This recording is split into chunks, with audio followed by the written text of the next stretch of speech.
This was years ago when the Gary Condit case, the Chandra Levy case was going on, and Gary Condit was named as a suspect in her disappearance. And I came into New York. I was living in Seattle. I came into New York, and the producer at the time of The Factor said, why don't you come by and meet Bill? Because I'd done some other shows with him, but I'd been in satellite, you know, from Seattle, 3,000 miles away. And so I went into his nice corner office. By the way, I'm sitting in Bill's chair right now on the radio station. Okay, I'm sitting, this is Bill's chair. I'm taking over right now. And so we started arguing about Gary Condit and the Chandra Levy case. And we were very respectful, but producers, executive producer, bookers, everybody started coming into the office wondering, who is this woman that's arguing with Bill? And we've just been arguing ever since. He said at the time, he said, well, I think Gary Condit should resign. And I said, well, you know, with all due respect, I don't really think that's up to you, Bill. I think that's up to the voters of California to, you know, get rid of him, impeach him, whatever, not vote for him again. And we just started, and that was off camera. So we've been fighting, what is that, 8 years ago? We've been fighting for 8 years, on camera, off camera. Believe you me, when the camera goes off, we're still fighting. Oh, you know, he says black, I say white. He's a black and white kind of guy. I'm a gray area person, you know, so he gets frustrated sometimes when I'll say, well, you know, I can see your point, but what about this? I mean, this is a gray area, you know. No, Lisa, it's a black and white situation.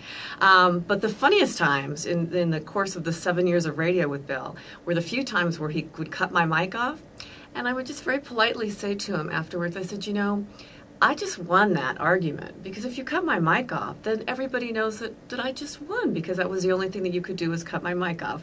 And you could imagine how you reacted to that. It's so funny, free time, right? I mean, with the 2 kids, a full-time job, and I teach at New York Law School as well, and getting this book out. No, Bill very kindly said the same thing. Now you've got all this free time. I want you to do some more work, some more digging on the TV side for the TV story. So today's a typical day where I get from the producers, you know, at 10 o'clock, we need you to move this story forward. We got 3 stories for tonight.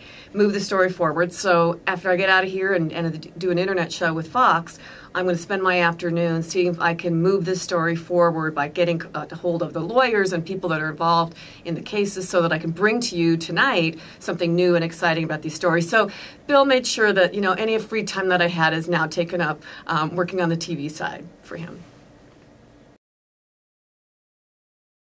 My first fiction book, it's called Face of Betrayal.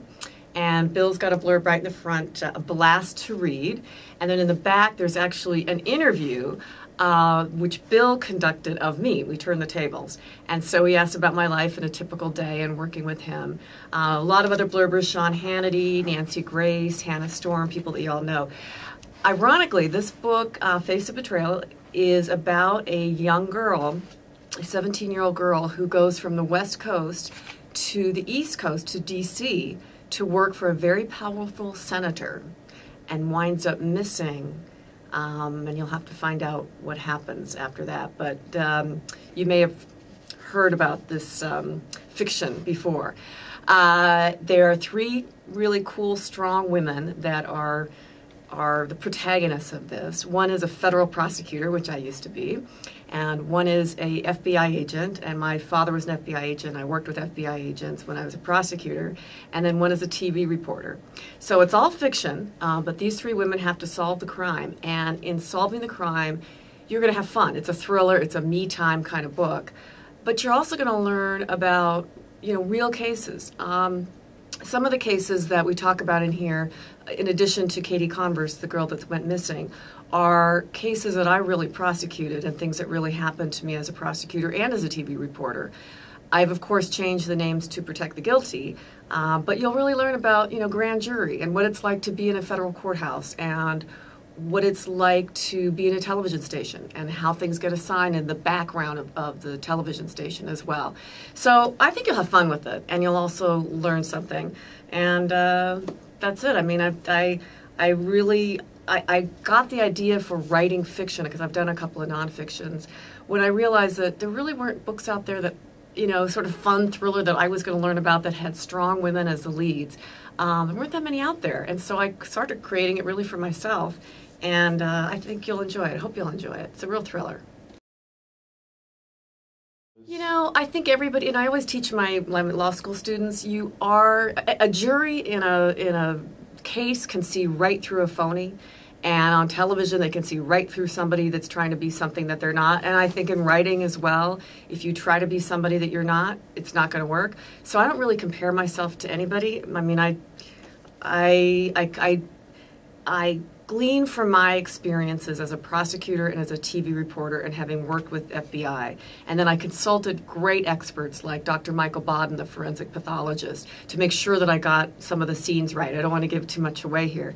So what you're going to get is a fictional line story, but the reality of the cases that are in here and the way that a case would be prosecuted and investigated, absolutely true. Writing fiction is more fun, frankly, than nonfiction. I mean, in nonfiction, you've got to be absolutely factual, of course. Everything, you know, has got to be cited and all of that. In a fiction book, if you did that, you'd be violating the rules of fiction. So you get to make up things, and you have these characters that, I mean, you know, Nicole and Cassidy have just come, and Allison have come alive to me in just writing this one book. I can't wait to see how they develop in the course of these next books. I mean, it's just so exciting to see these people on the page really coming to life. And you'll hear about their personal stories, their struggles, you know, with religion and with all of the things that they're going through. And, you know, it's a self-expression. So for me, this is the first of a four-part, at least four-book series. So in the next installment, we have a radio talk show host, very controversial guy who is killed in the first scene in the radio studio. And one of the suspects is his bright and lovely radio talk show host, a woman. Thank you so much for listening to this video, and I really hope you'll at least take a look at Face of Betrayal. It's going to be out in bookstores on April 7th. Fox and Friends is also doing a national recipe contest, because one of the things that these women, when they get together to talk about the case, is they have a triple threat dessert. So ladies out there, where Fox and Friends is doing a national contest to get your ideas for the best recipe, and the winner gets to come to New York and go on Fox and Friends and share that recipe. So I hope you'll think about that. Take a look at the book, go to the back and see the interview with Bill and me. It's pretty funny, and I think you'll like it. It's a thriller, it's fun, and it's a good read. You'll learn something too.